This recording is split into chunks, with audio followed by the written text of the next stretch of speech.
আসসালামু আলাইকুম প্রিয় দর্শক, লাচ্ছা সেমাইয়ের দারুণ একটি রেসিপি নিয়ে আবার আমি চলে আসলাম। লাচ্ছা সেমাই খেতে পছন্দ করে না আমার মনে হয় এমন কেউ নেই। তো খুবই অল্প সময়ে কিভাবে লাচ্ছা সেমাই পারফেক্ট ওয়েতে করা যায় তার একটি দুর্দান্ত রেসিপি আজ আপনাদের সাথে শেয়ার করব। আর যে কেউ এই রেসিপিটা ফলো করে খুব ইজিলি বাসায় লাচ্ছা সেমাই করে খেতে পারবে।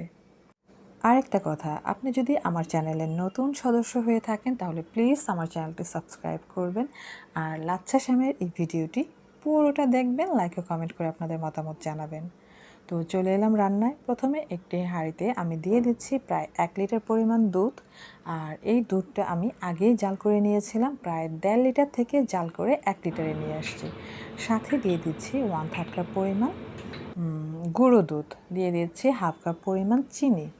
চিনি 1/2 কাপ পুরোটা লাগেনি, আপনি চাইলে যদি মিষ্টি খুব বেশি পছন্দ করেন তাহলে পুরোটাই দিতে পারেন। এখন সবগুলো উপকরণ আমি ভালোভাবে মিশিয়ে নিব। লাচ্ছা সেমাইয়ের এই রেসিপিটি খুবই সহজ, যারা একেবারে নতুন রাঁধুনি তারাও কিন্তু এই রেসিপিটি ফলো করে পারফেক্ট ওয়েতে লাচ্ছা সেমাই করে খেতে পারবেন। এই পর্যায়ে আমি চুলার হিটটা মিডিয়াম আঁচে রেখে দুধ জাল করে নিব প্রায় 4 থেকে 5 মিনিটের মতো।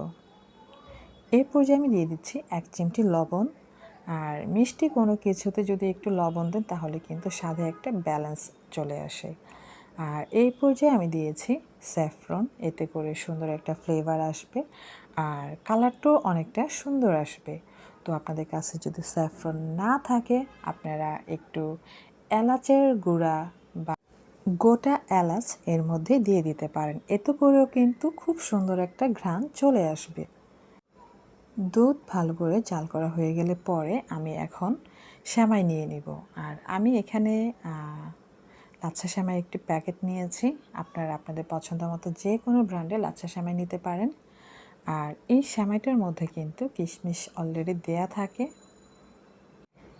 1 লিটার দুধের মধ্যে কখনোই 1 প্যাকেট সেমাই পুরোটা দিতে যাবেন না, এতে কিন্তু সেমাইটা খুব বেশি ঘন হয়ে যাবে।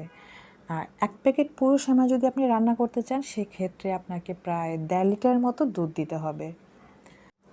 এখন আমি যে পাত্রটাতে সেমাইটা রেডি করব সেখানে দুধ দিয়ে দিয়েছি। আর এর মধ্যে আমি সেমাইটা হালকা করে উপর থেকে ছেড়ে দিব।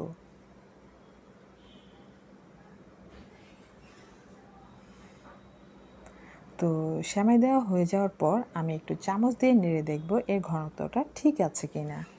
তো আমার কাছে মনে হলো যে একটু পাতলা, তাই উপর থেকে আমি আরও অল্প একটু সেমাই দিয়ে দিয়েছি।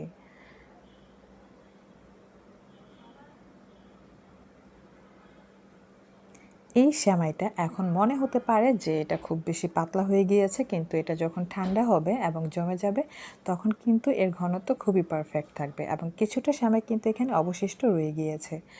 এখন আমি এটাকে কিশমিশ বাদাম দিয়ে সুন্দর করে সাজিয়ে নেব।